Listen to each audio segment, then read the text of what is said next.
Hi everyone, good to see you again, and it was really great to see Emily and Irene at the Saturday in-person meeting. I'm so sorry we missed you, Ryan, and we're definitely looking forward to seeing you at the next one.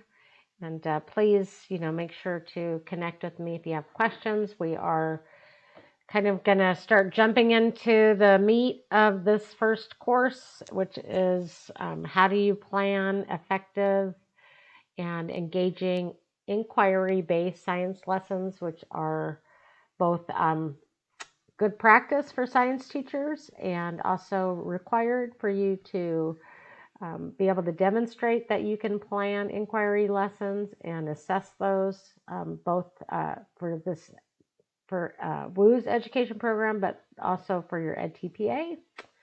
So we're going to use a process starting this week. So you started to really look at a standard, unwrap it, kind of pull it apart, really get an understanding of what that means. And now we're going to take that information from your unwrapping the standard, and we're going to put it into the backwards design template, which is a planning model that is fairly common. And so the only thing you have to do this week is to complete the backwards design template. Make sure you finish up your projects from last week, which was the scientific inquiry and the safety project. Keep working on your Flynn Science Safety course, but I have provided a lot of resources this week for you to look at. So using NGSS standards to guide lesson planning. I also would really suggest that you take a look at how to write learning targets.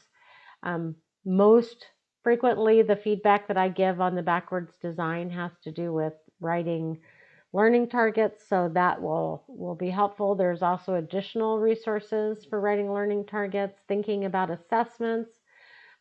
This week, I'd like you to just take a look at what are the assessments for the state of Oregon. You should have in your learning more about the profession activity a couple weeks ago, learned that there are two kinds of assessments that we use in the state. One is the OSAS, it's the new NGSS aligned science statewide assessment.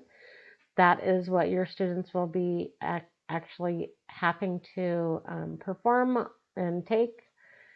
And then there's also the Oregon Department of Education local performance assessments on science inquiry, so take a look at those.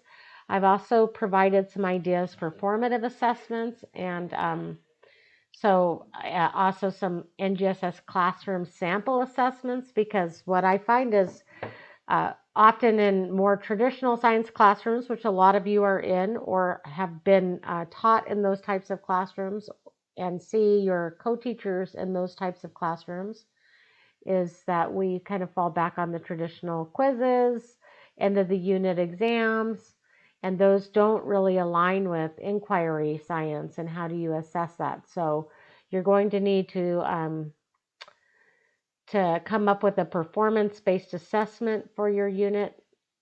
We'll talk more about that. There's some assessment resources here as well. And then also, I know, oops, my to-do list is in the wrong spot. Let me put that up here. I know that, some of you are in various spots with doing your EdTPA. Irene, you're doing it this term. Emily, you're going to be doing it in spring. Ryan, I assume you'll be doing it no sooner than spring. But you need to start kind of getting familiar with what does it say about the science one. So take a look at these resources. So a lot more just kind of reviewing resources this week and getting us ready and prepared to dive into those long, extensive, detailed lesson plans for that you'll be required to complete for your program and for EdTPA, just to be able to demonstrate that you understand how all these pieces fit together. And so I have given you some feedback on your unwrapping the standards to use in your, as you transfer to the backwards design template.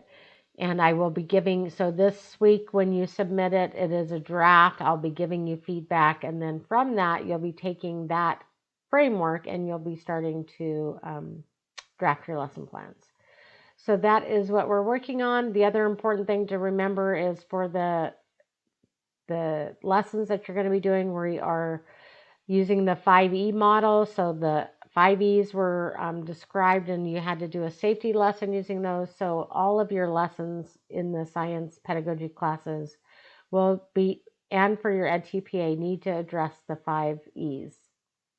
And so as you're thinking about your backwards design, be thinking about how those align with that. And okay, so that's it for this week. I look forward to seeing the next step in this process, and hope you have a good week.